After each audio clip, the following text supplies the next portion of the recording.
যে এই অন্তর্বর্তীকালীন সরকারের ভিতরে মিনিমাম 6 জন রয়্যাল এজেন্ট রয়েছে। সেইটার এক নম্বর রয়্যাল এজেন্ট হলো আপনার এই তৌহিদ হোসেন, যিনি আওয়ামী লীগ সরকারের দোসর ছিলেন, উপদেষ্টা সালেহ আহমেদ। সে সরকার গঠনের পরেই ইলিশ মাছ রপ্তানি করলো। আসিফ নজরুল শ্যামরা কিনা কুলরাকি, সেও একজন রয়্যাল এজেন্ট। সেই জন্য আমরা বলছি যে এখানে কমপক্ষে 6 জন রয়্যাল এজেন্ট আছে। 2009-এর পরে এখন পর্যন্ত 120টা চুক্তি অথবা সমঝোতা স্মারক স্বাক্ষর হয়েছে, 120টি।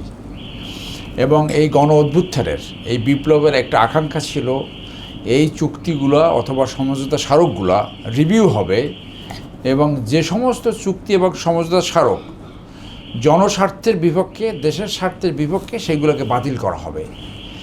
সাংবিধানিক একটা প্রভিশন রয়েছে, এই চুক্তিগুলো সংসদে ডিবেটেড হবে এবং জনগণ তার মাধ্যমে এটা জানতে পারবে। আমরা এখনও জানি না, এই সরকার বিপ্লবের পরও 1 বছর হয়ে গেছে, কিন্তু আমরা এখনও জানি না যে এই চুক্তিগুলো আসলে কি।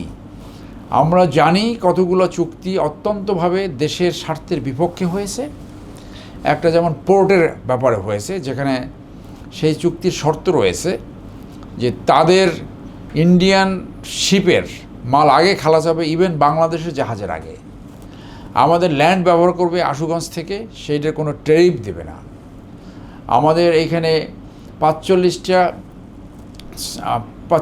রাডার স্টেশন বসিয়েছে, যেগুলো তারা মনিটর করবে। হ্যাঁ, এবং এইভাবে আরও অনেকগুলো চুক্তি হয়েছে, যেগুলো আপনার অত্যন্ত গর্হিতভাবে জনস্বার্থের এবং দেশের স্বার্থের বাইরে চলে গেছে। এমনকি যে এই পতিত সরকারের একজন উপদেষ্টা বলেছিলেন যে আমাদের যদি ল্যান্ড আমরা ব্যবহার করতে দেই, সেই ল্যান্ডের অ্যাগেনস্টে যদি আমরা তাদের কাছে ট্যারিফ চাই, সেটা একটা লজ্জা।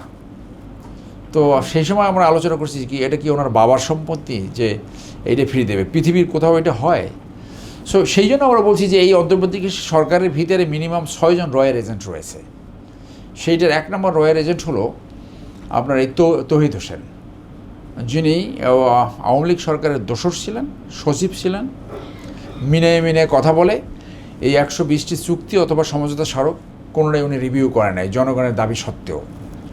এবং এই সত্ত্বেও আমরা দেখলাম যে ইলিশ মাছ, জনগণের একটা চাহিদা ছিল যাতে ইলিশ মাছ পাঠানো না হয়, আম পাঠানো না হয়। সো আমরা দেখলাম যে অর্থ উপদেষ্টা সালেহ আহমেদ, সে সরকার গঠনের পরেই ইলিশ মাছ রপ্তানি করলো। এইবার আবার ইলিশ মাছ রপ্তানি করেছে। সো তাহলে কি এই যারা এগুলো করছে জনগণের আকাঙ্ক্ষার বাইরে, এইগুলো তো রয়্যাল এজেন্ট বলে আমাদের মনে হয়। আসিফ নজরুল শ্যামরা কিনা কুলরাকি, সেও একজন রয়্যাল এজেন্ট। সেই জন্য আমরা বলছি যে এখানে কমপক্ষে 6 জন রয়্যাল এজেন্ট আছে। প্রফেসর ইউনূস যদিও প্রথম জনস্বার্থে বলেছিল যে এই দেশের ভিতরে যদি আনস্টেবল করা হয় তাহলে 7 সিস্টার আনস্টেবল হবে।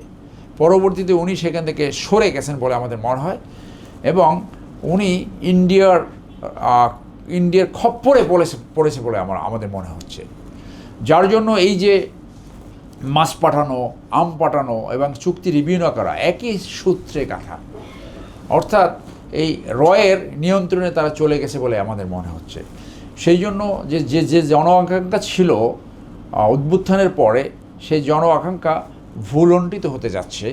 এবং আপনারা জানেন যে একটা চুক্তি ছিল 900 একর জমি দিয়ে দিয়েছে যে বাংলাদেশের ভিতরে একটা ইন্ডিয়া, এবং সেইটা এমন একটা স্ট্র্যাটেজিক পয়েন্টে করেছে যে ওইখানে শুধু ইন্ডিয়ান লোকরাই চাকরি করবে। 5ই আগস্টের আগে কোনো বাংলাদেশি নাগরিক সেখানে ঢুকতে পারত না, এবং ওখান থেকে আপনার ইন্ডিয়ান বর্ডার মাত্র এই 10 কিলোমিটার। অর্থাৎ এখান থেকে যদি কেটে দেয় তাহলে চিটাগং পোর্টটা আলাদা হয়ে যায়। ওইটার সাথে আসছে যে এই যে একটা রেডিক্যাল একটা লোক, এই যে সে বলে বসলো যে দখল করতে হবে, বিক্রম ধর্মা নামে এক স্টুপিড। সো ওগুলা তেমন একটা কানে নেওয়ার প্রয়োজন আছে বলে আমি মনে করি না।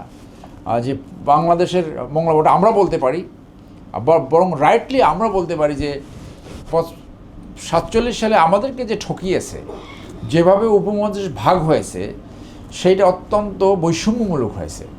যদি ভাগ হয় তাহলে সমান 2টা দেশ সহজ ছিল, সমান 3টা দেশ সহজ ছিল। সো জমি তো ডিমান্ড করবো আমরা, তুমি কে? ওটা পারলে দখল করো, দেখি না দখল করতে পারো কিনা। সো এইগুলো ফালতু কথা, ওই রেডিক্যাল দু একজন হয় আর কি, একটু নাম ফুটোবার জন্য এইসব কথা বলেছে, ওগুলা পাত্তা দেওয়ার তেমন কিছু আছে বলে আমার মনে হয় না।